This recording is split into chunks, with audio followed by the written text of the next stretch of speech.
right, guys. Welcome to Console Podcast. My name is LuigiDini here with episode number 9 of the Console Podcast. The podcast that focuses on the game, the ins, the outs, the ups and abouts, and the all arounds of the game of our focus. Tonight, we are focusing on The Legend of Zelda: The Wind Waker with my very special guest, Mr. Craigie Boy, aka DeadGuyDrives. Craigie, how are you this evening? I am doing pretty well. Hope you are too. We're doing good, my friend. We're doing well. Happy to have you here for our first Zelda episode. Uh, for sure, first of many.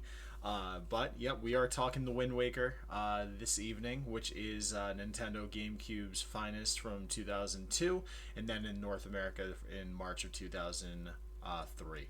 So, Craigie, I first and foremost happy to have you, and as I like to ask all my guests, what is your earliest memory of this game? I got a GameCube 2004, I believe. And around that time, I got a couple games. Mario Kart Double Dash was a big one, Super Mario Sunshine. But I had been playing Ocarina of Time on the Nintendo 64 that I had. Yep. I saw that there was another Legend of Zelda game that had come out for the GameCube, and so got the game as a gift. And as soon as I think the other thing I remember too is I had these magazines. They're called Game Informer. Mm-hmm. And I don't know if you remember those. Absolutely. But yeah, I remember having the issue that was like, hey, the big new like Zelda games coming out. They had it across like two separate pages. And I was like, I gotta play this thing. And then I got the next one where they had the review and it had a super high review on it, and I was like, I'm so excited to play this. I finally got a copy of it, and I mean the rest is kind of history from there. It looks very different than Ocarina. And so when I was getting into it, I didn't know if the vibe was going to be different, or like what was going on with it. But between like getting the GameCube and that game as a gift and everything, that's like my earliest memory of it, is jumping in on it. I might have been 9 or 10 years old at the time. So it was right as I was getting to that point where I could really understand games and get into them myself. Ocarina of Time. It's a fun game, but as a kid, it's kind of tough because you don't want to read all the text on the screen, and there's lots of scary stuff in that game. Mm-hmm. Like it just visually, things are kind of freaky. Wind Waker was a little softer. Yes. So it was a little more approachable as a kid. Yeah, and just off what you were saying about the look, like if you look at them side by side, Ocarina of Time and then the Wind Waker has, like, when you look at it, it's more of a, I like to call it more of an anime slash cartoony, not cartoony in a joking way, but like a cartoony feel and look, like graphic wise, compared to, the Nintendo 64 Ocarina of Time, where it was, just, it seemed like every other Nintendo 64 game. It was a little more rougher on the edges, I'd like to say, but yeah, that, I feel like visually that was the main difference. Yeah, and Nintendo with like Ocarina of Time, Majora's Mask, that was them like starting to dabble in the 3D graphics and everything. Mm-hmm. First console with the 3D graphic for them, and that, I think that they were almost going for like trying to make it somewhat realistic, like make Link look like a person, make Zelda look like a person. Then they got to the GameCube, and if I remember seeing this correctly, they were going to do a similar style when they got to the Wind Waker, but because of they didn't fully understand like the limitations of the GameCube yet and what they could and couldn't do, and so they scrapped the idea of going for that Ocarina Majora's Mask look and went for that cell shading thing that Wind Waker, like, that look for Legend of Zelda games was born out of and now it's completely iconic. You even have like Super Smash Bros.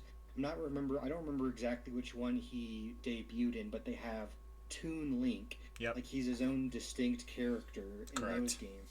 So it was a distinct enough character and look that kind of just started representing Wind Waker and this whole lineage in the storyline of Legend. I love the look. I associate it with really good memories of like when I was a kid and playing games. Oh, absolutely. It's really cool to see. 100%. And, obviously speaking and off that, it's, with Smash Brothers, and not to like veer off into a different game, but like Mm. you notice when things are popular, they end up in Smash Brothers. You know what I mean? Like that Toon Mm. Link aspect, like he showed up there and it's like, okay, like Mm. it's mainstream, Yep. And I think like part of it, and I think you mentioned it like a couple moments ago, it was like in when it came to the Game Informer magazine, it did have like very good reviews. It did have, when it came to the visuals, when it came to the controls, the gameplay, all of that. It did have some very good reviews right off the rip. So, something like that just shows you right off the bat, like they hit a home run on their first like Zelda GameCube game for sure. Mm-hmm. So with Wind Waker, can you take us on a little bit of a tour on this plot, this backstory of this game? Because obviously there are, like we already spoke about, the Nintendo 64 Zeldas, and then before that with like the SNES ones. What is the plot of this one and the backstory of the Wind Waker? Yeah. So fun. You can go on a whole like tangent about Legend of Zelda timeline. Yeah. I'll kind of condense it down a little bit to just give you an idea of where it fits in with some of the games other people might like. For example, Breath of the Wild, Tears of the Kingdom. Those newer ones are like technically like hundreds of years after any of the other games, and everything that happened in the other Legend of Zelda games are a myth. So it's that's all on its own. Mm-hmm. Now, the true beginning of the storyline chronologically for the games was Skyward Sword, Mm-hmm. and that kind of brings to light a lot of the story about the three goddesses and like handing down the Triforce to Hylia, and all of like the spawning of the Hylian language and the people and like their whole like myth and back. Um, from there, along that storyline, you end up at Ocarina of. Now, there's like technically three branches off of the Ocarina of storyline. There's one where Ganon defeats Link. Okay. That sends you down a storyline path where bad things happen. Like bad all the bad like Ganon and all that evil energy takes over, Mm-hmm. and you end up with like Link to the Past and Link Between Worlds. That leads into like the original two Zelda games as well down that. I think even the newest game, Echoes of Wisdom, is like at the end of that storyline right now. So that's one whole storyline. The next one, you go from Ocarina of Time to Majora's Mask, and that's the storyline where after you defeat Ganon at the end of Ocarina of Time, uh, Child Link, you're sent back to the original timeline before he takes the master. Yep. Link is able to go warn Zelda and everyone, hey, Ganondorf is bad. Yep. Don't let him do anything. So then that whole storyline branches off of that. And there are I can't remember all the games that are in that storyline, but not super relevant to this because the storyline that Wind Waker sits in is one where after Zelda like sends Link back, theoretically when what we see is Link getting sent back to being a child again. Um, this supposes that Link was essentially like sent away, like he just was like disappeared into nothingness. Like he, the hero of time, no longer exists. But Okay. Ganon was defeated. Um, so what happens is, if you've played the Wind Waker or you've seen anything about it, there's water everywhere. You're Yep. traversing on water. You're probably wondering like what happened to everything. Why is everything underwater? Mm-hmm. Well, at some point when Ganondorf was, you know, tucked like after he was defeated, he was like, I believe he was like tucked into the Master Sword itself, into this like, realm that was hidden away. But he did still have the Triforce of power. Okay. Eventually, what happens is he breaks out of being sealed away and starts wreaking havoc on Hyrule again, or at least attempting to. The king, the Hylian king at the time, decided that he was going to, instead of letting him wreak havoc and take over the world again, he was going to um, ask the Triforces give you wishes, and he wished that the entirety of Hyrule was drowned in a great flood of water. He That's had some all of sort of his wish.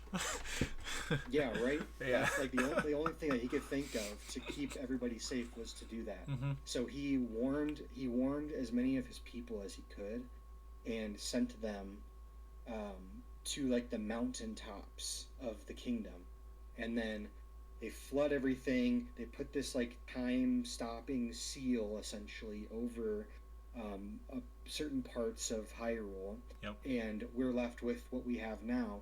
Um, One of the other things that happened was the Triforce of Wisdom that Zelda typically had. That was broken into two pieces. Um, and this kind of gets into the story of Wind Waker some, Yep. but just for the sake of understanding the timeline Oh here, yeah, of course. um, the one half of the Triforce of Wisdom was kept by the king. The other was given to like his descendant that were going to the mountaintops, so that one day, if Ganon ever got out, he could be stopped. Mm-hmm. There would be a way for somebody to. And then on top of that, the Triforce of Courage, which in a lot of the games is what Link ends up getting to help him get his powers to defeat Ganon again. That's broken into several pieces and scattered all throughout Yeah. the sea. Okay.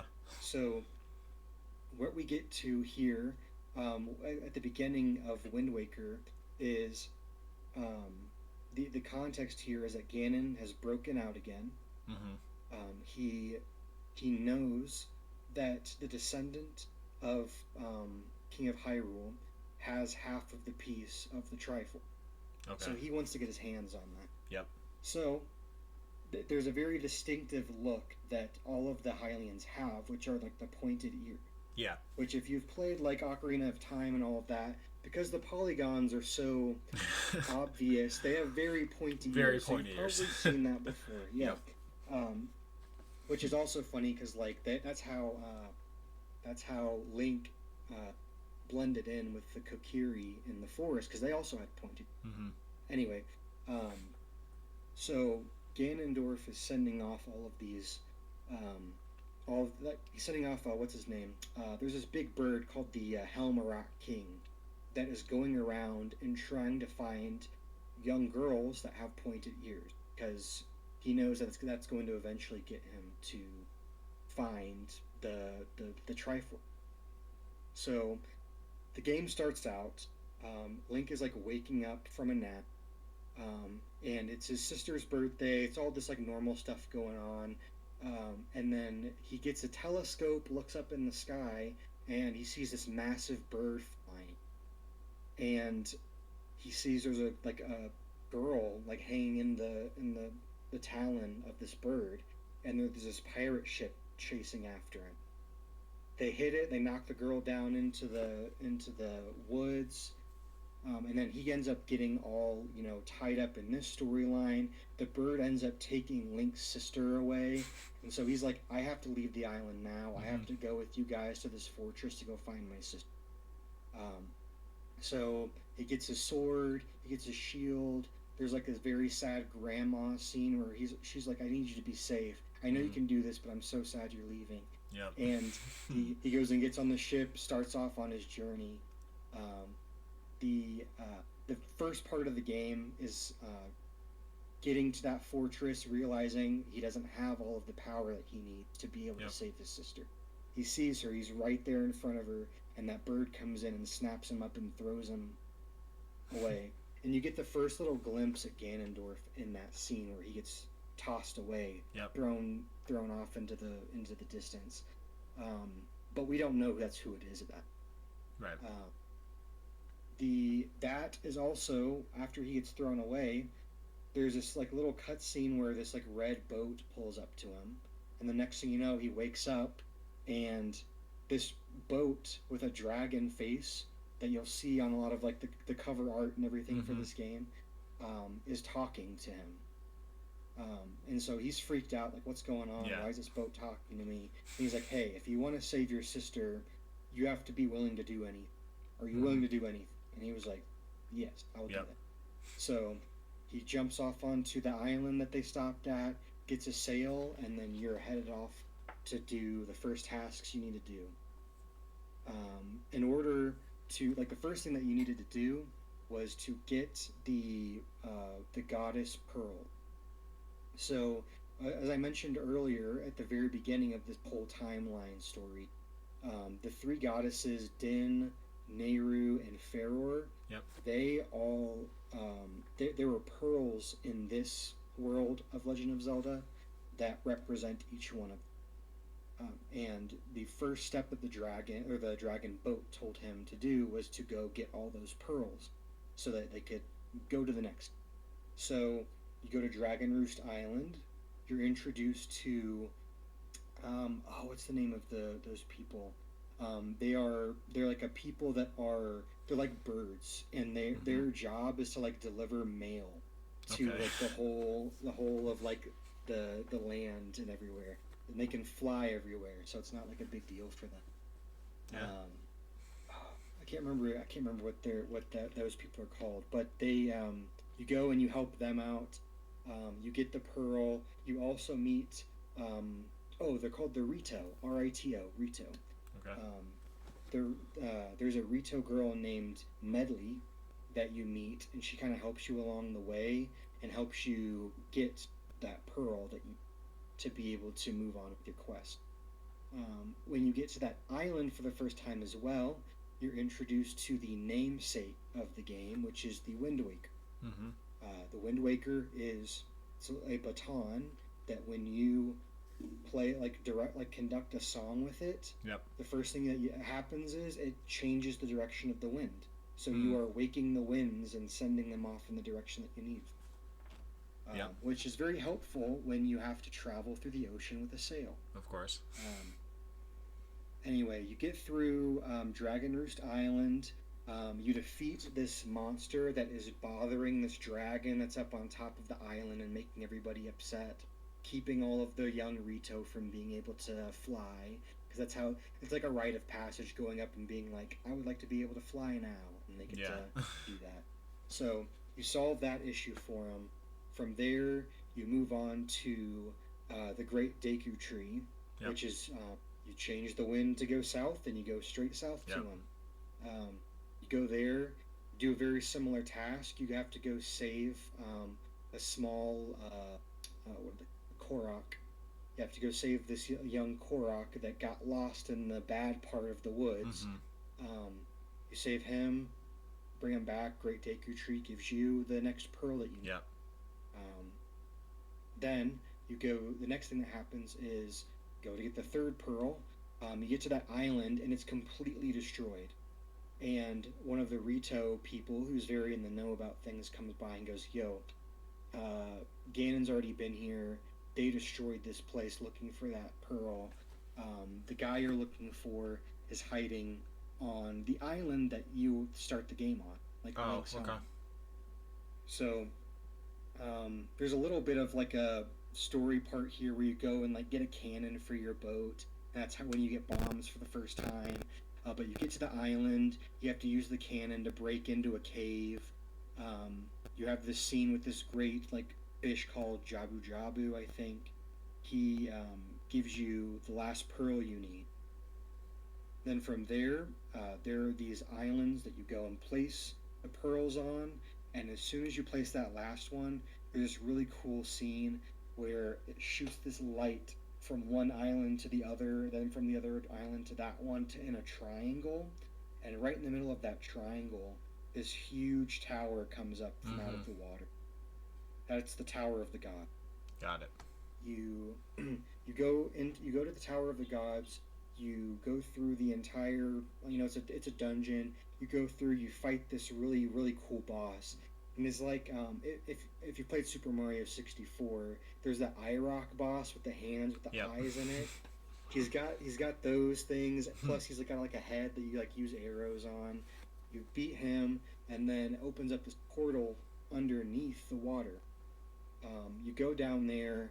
It's this weird castle. Everything is stopped in time, and then you go down into this room. It's like in a basement, and there's all these stained glasses on the wall, and there's a sword Yep. sitting there. As you can probably There, guess, it there's is the always Master Sword. yep. There's always a sword. There's always a sword. Yep, yep. And that begins some of the story I told you about, where that king that sealed everything away comes out, says, "Hey, I'm the king, and by the way, the pirate girl that you've been helping this whole time, Tetra, she's actually the descendant of the Hylians. That's actually Zelda. So she kind of becomes Zelda in them, and you can hang out. So it's a really cool, like, revealing all this lore and all these like twists and everything all at the same time. But the whole one of the issues is once you pull that Master Sword out, it kind of awakens everything up. Gotcha. Ganon's gonna know that sword got pulled out.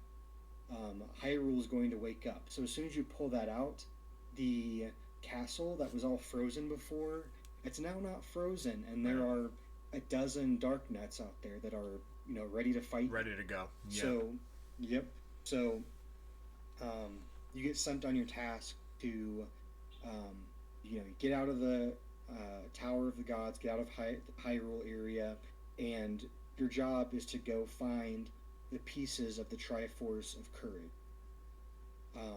Zelda has her half plus the half that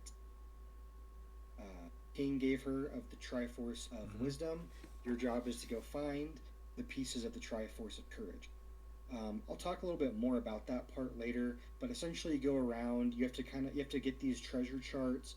Our friend Tingle, who you might have met in Majora's Mask, is very important to the Wind Waker because he knows how to decipher these ancient Triforce maps.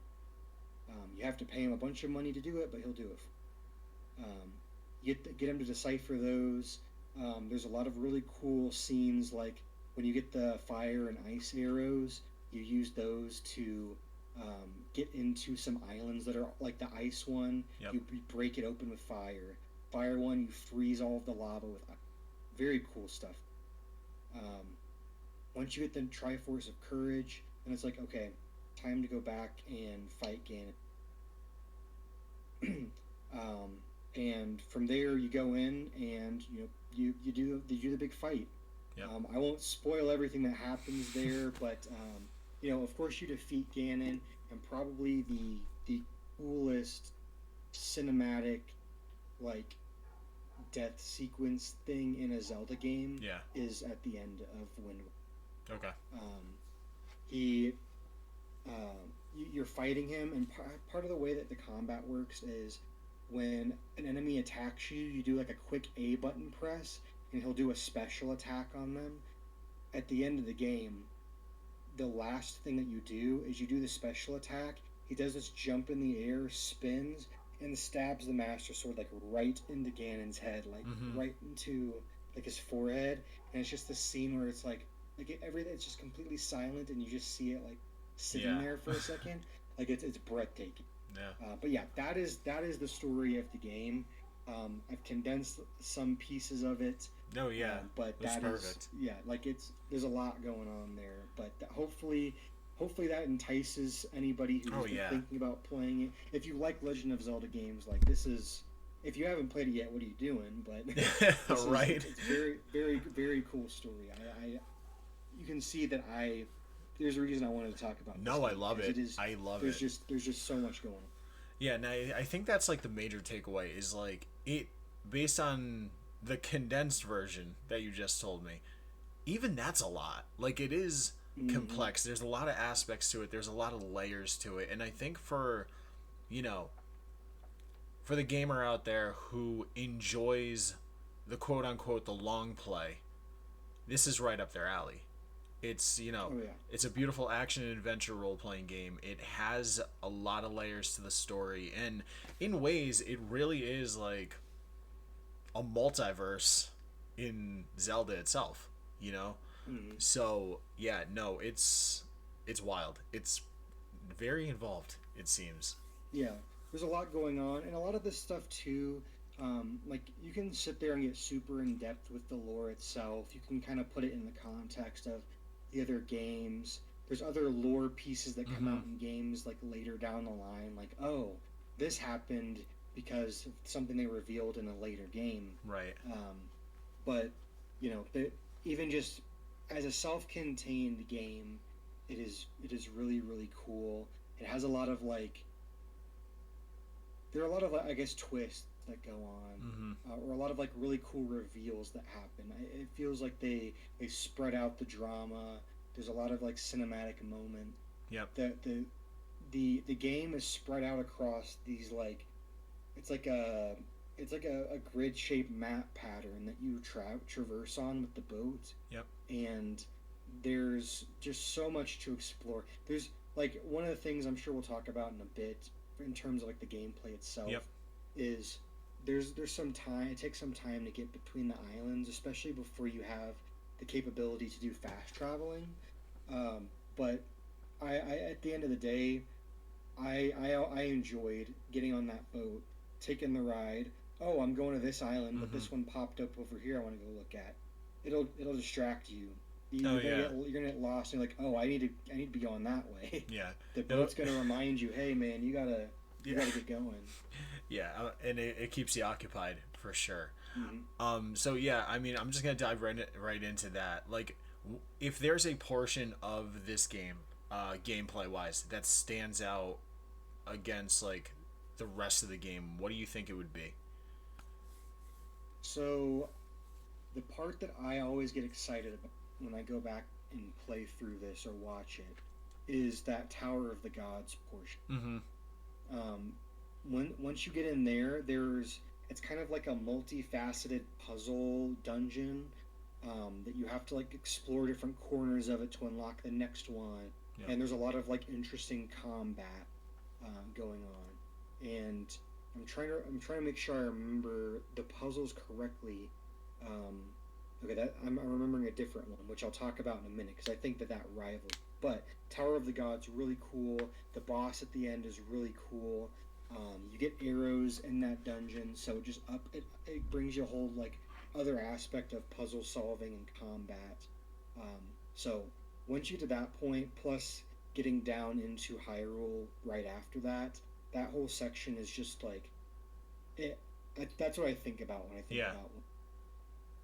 And then the other piece I wanted to mention too, just after that, there's a couple dungeons that you do that are the Earth and Wind sages, I believe, and you get to do some stuff where you are controlling like another character, and you have some like coordination with like, oh, I'm gonna take over this character for a minute and do some, and switch back to Link, and like I'm gonna hold a light this way so that I can move over this way and use my shield to like move the light around.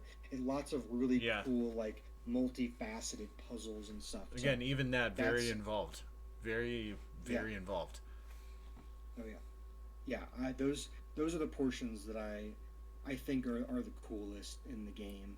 The ones that I think about the most when I think back.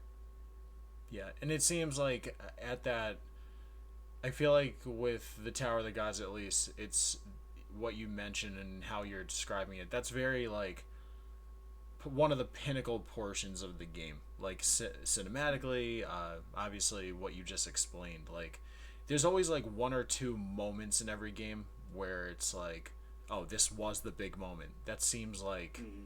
where that lies. I would think.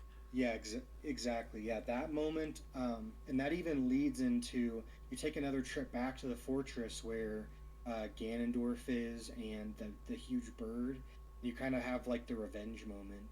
Go in there and you fight the bird, save the sister, um, and you get like that. There's like this whole like they destroy part of the fortress, all this stuff. That whole like chunk of the story. There's just so much that happens. There's a ton of cool combat. You're using all of the different like weapons and tools that you've picked up. There's even a moment where you have, as a lot of these games have, where you get to do your first taste of like a Phantom Ganon or like Ganon-esque character. where they like shoot a beam of light at you and you have to use your sword to hit it back at them. I Okay. feel like every single Legend of Zelda game Yeah, it has that, has a little especially something like that. yeah.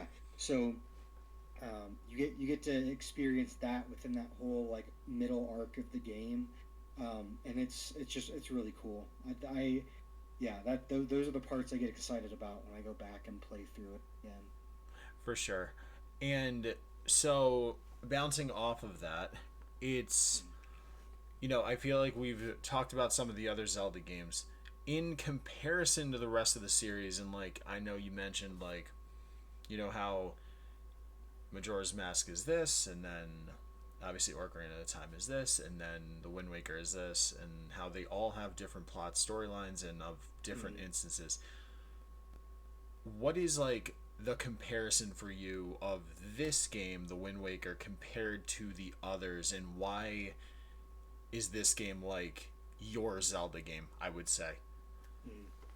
Yeah, there's I'm sure there's a little bit of like the nostalgia bias I have, of Of course, course, just from everyone this does. being like, yeah, because this one was like a very pivotal like point in my like gaming Right. career, gaming history, like the love I have for gaming, Nintendo games especially. Yep.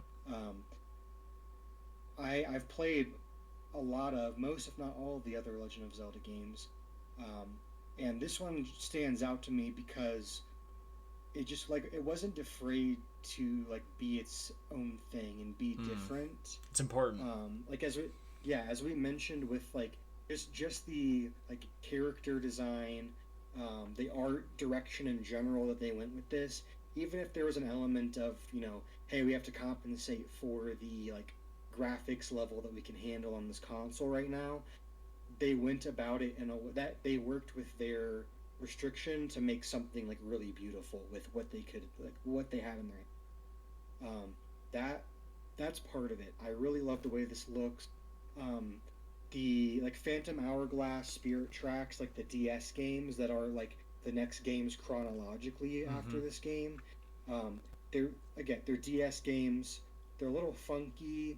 They have a kind of a gimmicky like use your stylus to do this Yeah. stuff, that stuff. Right. It made it a little bit tough. You deal with a little bit of frustration there, so that's what keeps me from like going back to those or saying like, oh, these are great ones. I still love Phantom Hourglass because you're still on the ship. The ship gets to have upgrades in this one. Um, there's they just handled it a little bit differently, and that was really cool. Now going back to like Ocarina of Time, Majora's Mask, those I I think that Majora's Mask is a really interesting like intermediary between Ocarina of Time and Wind Waker. I feel like you can feel it. I was watching somebody, a friend of mine, play through that recently. And I was watching it. Of course, it has Tingle in it, but there's just some other like aspects to it, like the music, some of the like character design, some of the choices around the story that make me go, okay, I can see where they were like moving from Ocarina of Time towards Wind Waker. You can kind of see that through line when you play Majora's Mask. Um, so there's a lot of fun to be had. I really enjoy those N64 ones. Yep. I just think that Wind Waker ended up it just kind of it improved enough and polished up some of the edges that the N64, those first two 3D ones, just hadn't figured out yet, and that a lot of game companies had not figured out about 3D games yet, Right. and especially the Zelda series. Um, there's going back some more. You get to like Skyward Sword, some of those like other ones like Minish Cap, Four Swords Adventure. I think those all fit into that like early timeline. Skyward Sword's really cool. It was really awesome to see like the prequel, like the beginning of everything is in that. That's a really cool storyline. It was on the Wii. It relied on motion controls. If I went back and played, I think there's a like a remastered version for the Switch. I bet if I went back and played it, I'd feel a little better about that Mm-hmm. game. Yeah. But another gimmicky thing where you had to have like Wii Motion Plus plugged in Yeah. to play the game. All this stuff like it was a hassle. It was just like It wasn't super accurate all the No. time. It got a little too cute Story was at cool. that point. Yeah, Yeah. exactly. Everything else, I love the idea of it. Um, there were some like funky things, that they can fix those up. I'm sure that the remastered version fixes a lot of those things. Yeah. So again, I should play that one. Um, let's move forward a bit here. What I forgot was in the Majora's Mask timeline. I think right after it is Twilight Princess. Twilight Princess is the first Legend of Zelda game that I ever finished. When Okay. I when I got when I got Wind Waker, I was young. It's kind of a long game, and I just never got through it. I loved the game, I just could not get all the way through it. Right. Twilight Princess, I got that. Funny enough, I got it for the Wii, Yeah. and and there's a GameCube version as well. Those two versions are like mirrored versions of, because usually Link holds the sword in his left hand because Another most one. people are right-handed. Right. They put the sword in his right hand so that when you swing the Wiimote, it was Yeah. going to like feel more natural. Right. Anyway, I was playing the Love Wii those version little of that quirks. one. I got through, yeah, right. Yeah, so they literally just mirrored the games. Yep. It's a really cool little tidbit. But um, anyway, I really liked Twilight Princess. That said, I've I haven't really gone back to Twilight Princess the way that I go back to Wind Waker as often as I do, whether that's to play it or to watch it. The the speed run scene for Wind Waker is crazy. It is the speed runs for that are like I recommend anybody go watch them because it's Hmm. like the true any percent stuff is just like off the wall. I will probably never do it just because it's like I that was intensively I technical. was literally just about to ask you on a sidebar is like because like Yeah. I know personally and one of the things I was going to ramble off into was Hmm. about like my favorite game which is Super Mario RPG. It's one of those games Hmm. that I've tried to speed run it once. Like I did one attempt at it and I was like dead in my tracks. I was like, okay, this is ruining the game for me. So like that's what I was gonna Yep. ask you. Like, is this something like as a speedrunner? Is this something you would consider speedrunning, or is it more of a this is like your safe spot game where you don't want to ruin it for yourself? Because I know my answer for my favorite game, but I would love to hear yours. Yeah, I'll say like speedrunning art like true RPGs, turn-based combat games, things that rely I Mm-hmm. know like that field of games that's a tough thing to do. Mm, It takes a long time. It's usually like super intensive like specific stuff, so yeah. I totally get not wanting to speedrun it too. No. On top of not wanting to ruin one of your favorite games. Now, I will say, if someone asks me what my favorite game of all time is, I'm going to say Super Mario 64. Right. And now, Which I speed run that yeah. game. I put a lot of hours into that game. You're But pretty the pretty good at it difference too, is, my guy. Pretty thank good you. at it too. So I try. I try. But the reason I can speed run that game versus uh, Wind Waker, there's a couple things. Super Mario 64, there's not a story there. The no. story is go save Peach. Yeah. You're The getting usual. stars. Yeah. Yeah, getting stars. Occasionally Bowser shows up and goes, "You're not going to get past me," and then you get past him and Yeah. move on, right? That game is a whole lot more platforming. Do this, do that, boom, Right. boom, boom, boom, boom. It's made to be acrobatic. It's made to move around in it and just get the stars as quick as you can. Right. Wind Waker, the only way that you can do it very fast um, is extremely like heavily game breaking. Yeah. Like one of the things that you do in the any percent to like uh, getting to the boat and maneuvering the game, that takes a long time. You have to progress through the Yeah. game in like a very specific order, watch a million cutscenes, which again they're fun. It's the story. Hmm. Like that's part of why I play it, Yeah. right? That's why the Um, game was created was to yeah. yeah, yeah, exactly. In this one, you do this trick where you like manipulate the menu a little bit. You jump into the water, and then you're basically like doing this back and forth with the joystick. And you're like doing this pause buffering thing, Oh jeez. and you build up like this insane amount of speed so that you make it from the beginning island all the way out to I believe the first place you go is the Dragon Roost Island. So where you get the first pearl, Mm-hmm. you bypass all that stuff by just using the supersonic swim speed, and you have to do it super precisely because you can only be in the water for so long before you run out of air. Right. So you build up a ton of speed. Right before you go off, you get back on land, get all your air back, and then you turn around and boom, zoom off to that first dungeon area. And it is on top of that, there's these tricks. I think it's called zombie hovering, where you you use a bomb. You like kill yourself when you have no health, right?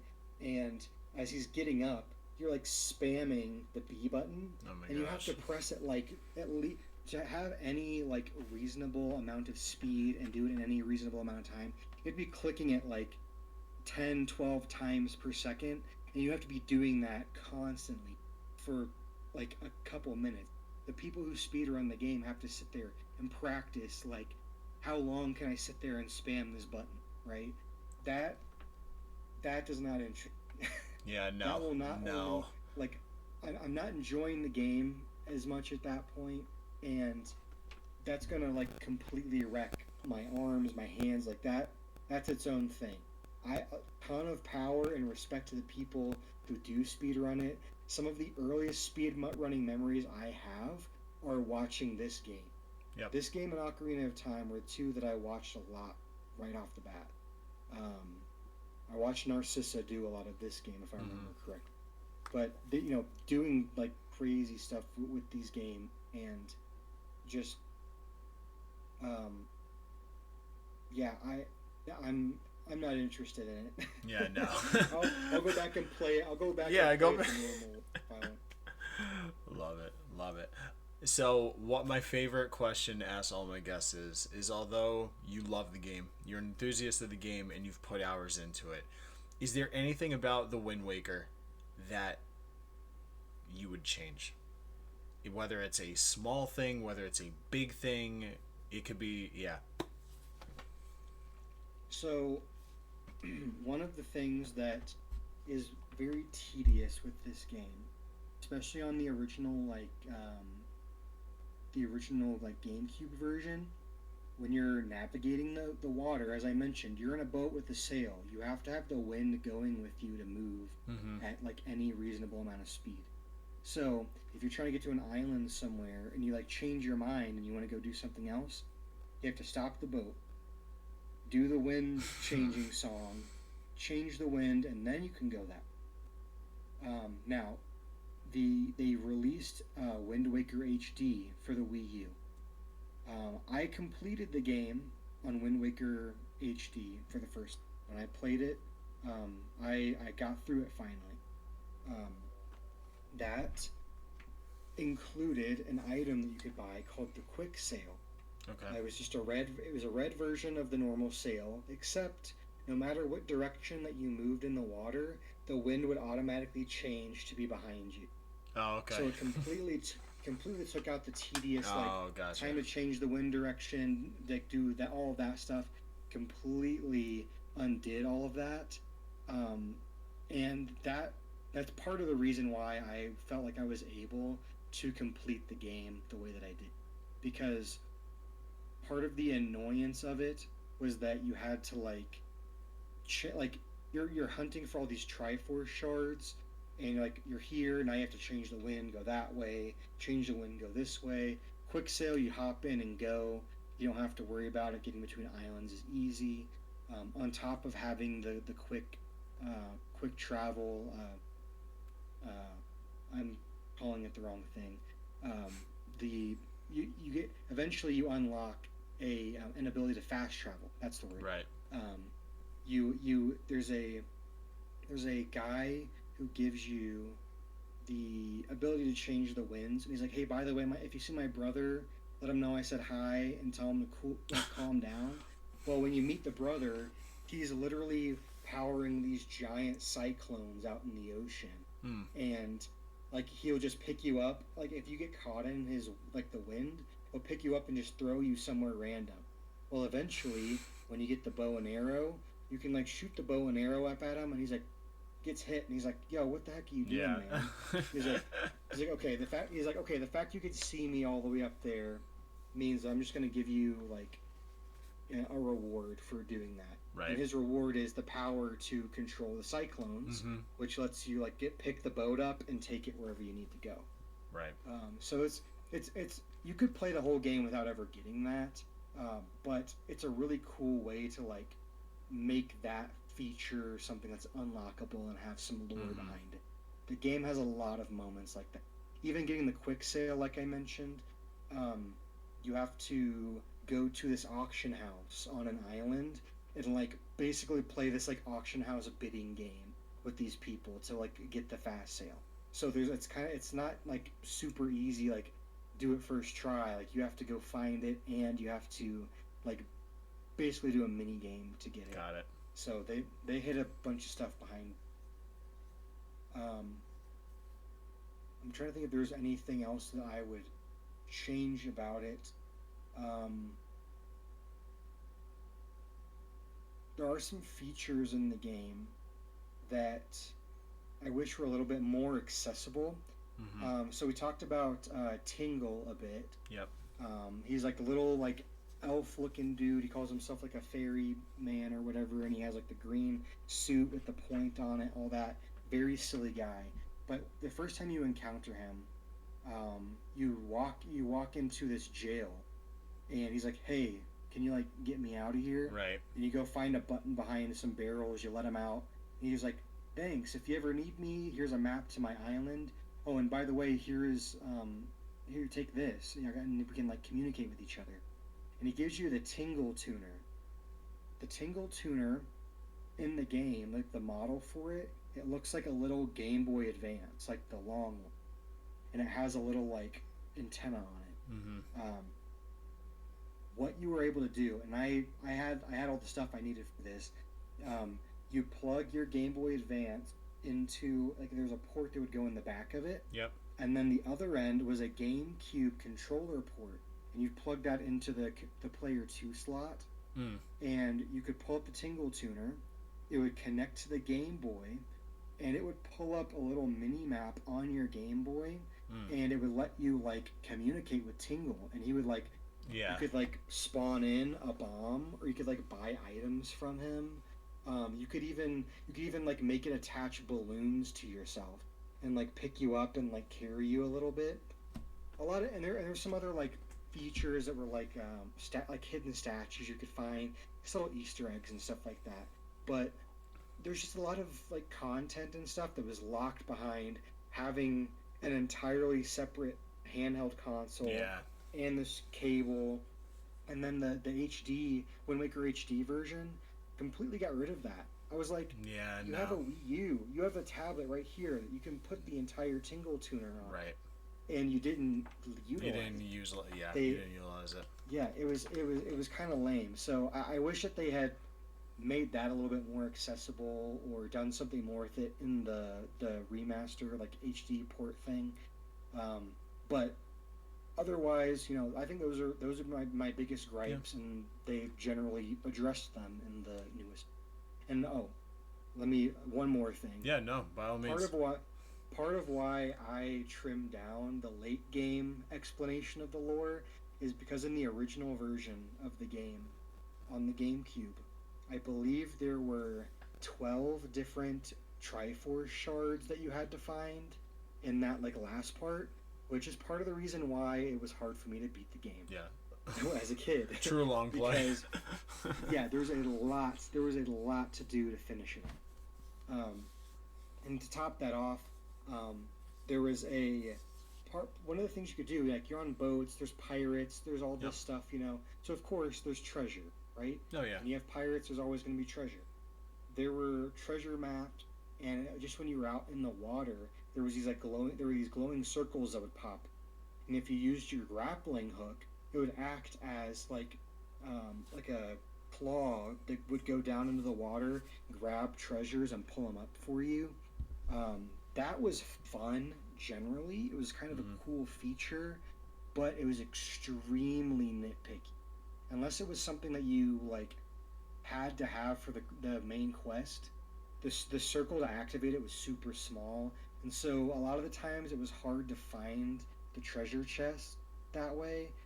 And on top of that, half the time it was just like, oh, here's 50 rupees. I'm like, Yeah. I don't need this that bad. We don't need I it. could We kept don't need going. it that much. Yeah, yeah. So Too the funny. HD version did reduce the number of shards you need down from 12 to 4, I think. Far fewer. It Mm. makes that part of the game much easier to get through. And like, to be honest, it's like there it's very tedious to go find the maps you need, take them to Oh Tingle, yeah. have him fix them for you, and then you have to go out, deal with the wind changes, deal with driving the boat around, then doing the grabbing thing to go find all the pieces. That was very tedious, and I think that's one of the things that a lot of people did not like about this game was that boat travel stuff and having to find all those Mm-hmm. Triforce. Um, but again, I think in spite of those things, I still Yeah. really enjoy everything else around pieces. No, I love it, buddy. I love it. So, Craig, honestly, one of the best chats I've had in all 9 episodes that we've done so far, and you're super knowledgeable about it. Um, where can all of the listeners, follow you, view your content, see your gaming? Where can they all see you? Yeah, so I primarily stream on Twitch, so twitch.tv/ DeadGuyDrives. I'm sure Deanie will plug all of that You in betcha. the episode notes and all that. So, but Twitch is usually where I'm at. I have a YouTube channel as well if you want to go back and watch PBs. I have a couple like long play things as well. So check me out there. If you want to see the games that I run, I'm also on speedrun.com. Um, and then if you're a TikTok user, I still have a TikTok out there. I don't post a lot to it, but it has like the link tree and everything there as well. Craigie Boy. Also, you can find me at Dead Guy Drive on there as well. But yeah, stop in. I'm gonna either be speedrunning. I'm probably gonna be I started when I talked to Deanie originally about this. I had just gotten my GameCube back from my mom's. From It's the same GameCube that I played growing up, same copy of We the love game. it. I Love plugged it. that thing in. I was playing it on stream. Hmm. And I was like, I want to get my brain in the right place, like remember this Amazing. game and all the good, cool stuff about it. So I think I'm gonna be jumping back in and continuing my playthrough of it.